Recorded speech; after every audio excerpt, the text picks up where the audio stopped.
Hello and what's up guys, this is your client, you are watching education site. Guys, आज की इस video में मैं बात करने वाला हूं एमपीडीटी काउंसलिंग 2020 के बारे में। एमपीडीटी काउंसलिंग 2020 जो है वो कोविड-19 के कारण लेट हो रही है, जिसके कारण 2019 के कंपैरिजन में काउंसलिंग जो है वो डिफरेंट तरीके से होने वाली है। काउंसलिंग के लिए जो राउंड है वो कम कर दिए गए हैं। अभी तक एमपीडीटी की जो काउंसलिंग है वो 2 राउंड में होती थी, लेकिन राउंड 1 के अंदर 2 अपग्रेड होते थे। राउंड 1 का अपग्रेड फर्स्ट, राउंड 1 का अपग्रेड सेकेंड। लेकिन इस बार काउंसलिंग जो है वो कोविड-19 के कारण डिले हुई, जिसके कारण राउंड 1 का एक ही अपग्रेड दिया जा रहा है, यानी राउंड 1 का सेकेंड अपग्रेड जो है वो कट कर दिया गया है। और ये जो सेकेंड अपग्रेड कट किया गया है, इसका बहुत बड़ा इंपैक्ट पड़ेगा आप लोगों के कट ऑफ में।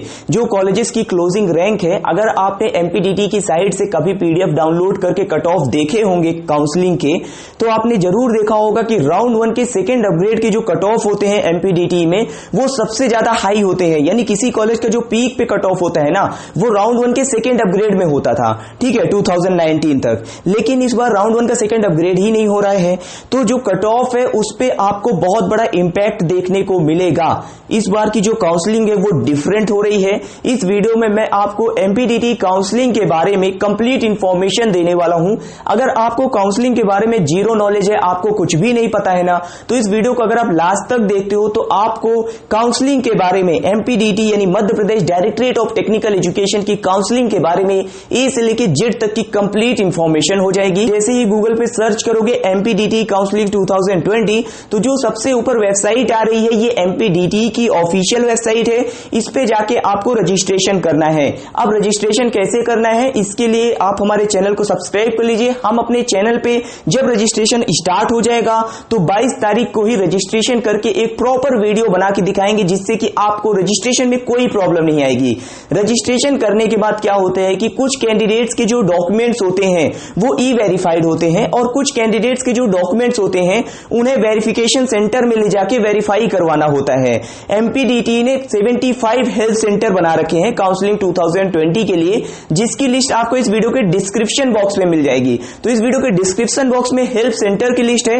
अगर आपका रजिस्ट्रेशन हो जाता है, रजिस्ट्रेशन के बाद चॉइस फिलिंग अगर नहीं हो रही है, वहां पे बोला जा रहा है कि आपको पहले डॉक्यूमेंट वेरिफिकेशन करवाना होगा, तो ये जो 75 हेल्प सेंटर है, इनमें से किसी भी हेल्प सेंटर में जाके जो आपके घर के सबसे पास हो, वहां पे आपको डॉक्यूमेंट वेरिफिकेशन करवाना होगा। जब डॉक्यूमेंट वेरिफिकेशन हो जाएगा तो फिर आपकी चॉइस फिलिंग होगी। और अगर आपके डॉक्यूमेंट्स ई वेरीफाइड हैं तो फिर आपको ऐसा कोई प्रॉब्लम नहीं होगा। अगर आपने एमपीडीटी में रजिस्ट्रेशन किया, रजिस्ट्रेशन के बाद आपकी चॉइस फिलिंग हो गई, तो फिर आपको कुछ नहीं करना है, आपको हेल्प सेंटर में जाने की कोई जरूरत नहीं है।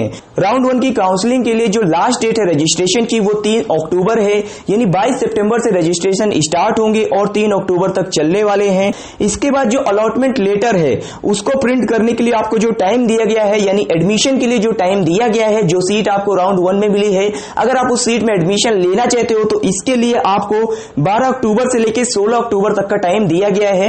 12 अक्टूबर को आप अपना अलॉटमेंट लेटर प्रिंट कर पाओगे। इसके बाद 16 अक्टूबर तक आपके पास टाइम होगा कि आप उस इंस्टीट्यूट में जाके अपना एडमिशन कंफर्म कर सकते हो। अगर आपको जो सीट मिली है उससे आप सेटिस्फाइड नहीं हो, आपको लगता है कि मुझे अपग्रेड के लिए जाना है, मुझे इससे भी बेटर सीट मिल सकती है, तो फिर आपको अपग्रेड के लिए अप्लाई करना है। अपग्रेड के लिए जो टाइम है वो 12 अक्टूबर से 16 अक्टूबर के बीच रखा गया है, यानी इस टाइम पे आप अपग्रेड के लिए भी जा सकते हो, या फिर अगर आपको एडमिशन करवाना है तो आप जाके एडमिशन कंफर्म करा सकते हो। दोनों में से सिर्फ एक ही चीज होगी, या तो एडमिशन कंफर्म होगा या फिर आप अपग्रेड के लिए अप्लाई करोगे।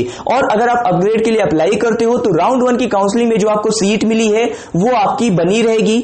अगर राउंड 1 के फर्स्ट अपग्रेड में आपकी सीट अपग्रेड हो जाती है तो आपको अपग्रेडेड सीट मिल जाएगी, अदरवाइज जो फर्स्ट राउंड में सीट मिली थी वो आपकी बनी रहेगी। अपग्रेड के लिए आपको कुछ अमाउंट पे करना होता है, वो आपको पे करना होगा। इसके बाद राउंड 1 के फर्स्ट अपग्रेड के लिए जो अलॉटमेंट लेटर है वो आप 19 अक्टूबर से 23 अक्टूबर के बीच प्रिंट कर सकते हो, यानी 19 से 23 के बीच का टाइम है आपको राउंड 1 के फर्स्ट अपग्रेड में, जिसमें कट ऑफ सबसे हाई होगी। मेरे हिसाब से आपको उसमें एडमिशन ले ही लेना चाहिए कॉलेज में, ठीक है। अगर आपको आपके मन का कॉलेज भी मिल जाता है, ब्रांच नहीं मिल रही तो भी आपको उसमें एडमिशन ले लेना चाहिए, क्योंकि इसके बाद आपके पास इंटरनल ब्रांच चेंज का भी ऑप्शन होता है। तो राउंड 1 के फर्स्ट अपग्रेड में एमपीडीटी में इस बार कट ऑफ सबसे हाई होने वाली है, आपको एडमिशन ले लेना है।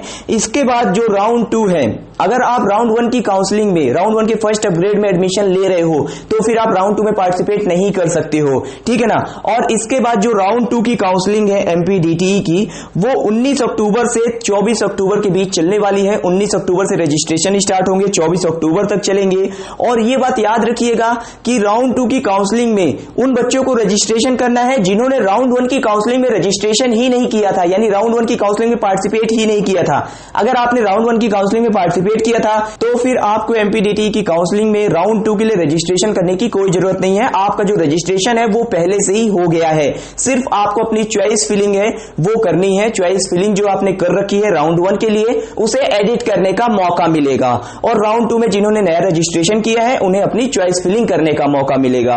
इसके बाद जो राउंड 2 के लिए सीट अलॉटमेंट का रिजल्ट एमपीडीटी का, वो 2 नवंबर से 6 नवंबर के बीच आने वाला है। इस बार राउंड 2 की काउंसलिंग का जो भी सीट अलॉटमेंट का रिजल्ट है, जो भी कट ऑफ होने वाली है, वो प्रीवियस ईयर के कंपैरिजन में हाई होने वाली है, क्योंकि इस बार जो राउंड 1 का सेकेंड अपग्रेड कट किया गया है उसका सीधा इंपैक्ट राउंड 1 के फर्स्ट अपग्रेड में पड़ेगा, उसके कट ऑफ में पड़ेगा। उसके जो कट ऑफ है वो भी थोड़े से हाई होंगे और राउंड 2 में भी इसका इंपैक्ट पड़ने वाला है। राउंड 2 की काउंसलिंग में भी इसका आपको इंपैक्ट देखने को मिलेगा। कट ऑफ राउंड 2 की भी इस बार हाई होगी, क्योंकि जनरली पिछले साल क्या होता था ना कि राउंड 1 के सेकेंड अपग्रेड में जो सीट्स होती थी वो बहुत सारी फिल हो जाती थी, कुछ ही सीट्स बचती थी राउंड 2 की काउंसलिंग के लिए, ठीक है। लेकिन इस बार ऐसा नहीं होगा। इस बार राउंड 2 की काउंसलिंग के लिए सीट्स ज्यादा होंगी और सीधी सी बात है यार, अगर सीट्स ज्यादा है तो आपको कट ऑफ तो हाई ही देखने को मिलेगा। यानी इस बार राउंड 2 में जो बच्चे पार्टिसिपेट कर रहे हैं उनको थोड़ा सा फायदा मिलेगा और राउंड 1 में जो पार्टिसिपेट कर रहे हैं उनका थोड़ा सा नुकसान होगा, ठीक है ना। इसके बाद जो इंटरनल ब्रांच चेंज की प्रोसीजर है वो आपको 2 दिन का ही टाइम मिलता है। इंटरनल ब्रांच चेंज से आप अपनी ब्रांच को कॉलेज के अंदर ही स्लाइड कर सकते हो, कॉलेज के अंदर ही आप अपनी ब्रांच को चेंज कर सकते हो। इसके लिए जो रजिस्ट्रेशन फीस है ये ओनली 100 रुपीज लगती है और इसके लिए आपको जो रजिस्ट्रेशन करना है वो एमपीडीटी की साइट पे 6 नवंबर से 7 नवंबर के बीच करना है। सिर्फ 2 ही दिन का टाइम होता है। बच्चे हमेशा इस पे मिस्टेक करते हैं, ये रजिस्ट्रेशन नहीं कर पाते हैं, जिसके कारण उनकी ब्रांच चेंज नहीं हो पाती है। तो बहुत इंपॉर्टेंट है इंटरनल ब्रांच चेंज, इसको आप जरूर करिएगा। इससे आपकी ब्रांच जो है वो कॉलेज के अंदर स्लाइड होने के बहुत बढ़िया चांसेस होते हैं। इसके बाद इसका जो अलॉटमेंट लेटर है वो 10 से 11 के बीच आपको मिलेगा। जो अलॉटमेंट लेटर आपको मिला है वो आपको कॉलेज में जो एग्जाम सेल है, जो एडमिशन का सेल है, वहां पे जाके आपको सबमिट करना होगा, जिससे कि वो आपकी ब्रांच को अपग्रेड कर देंगे अगर अपग्रेड होती है तो।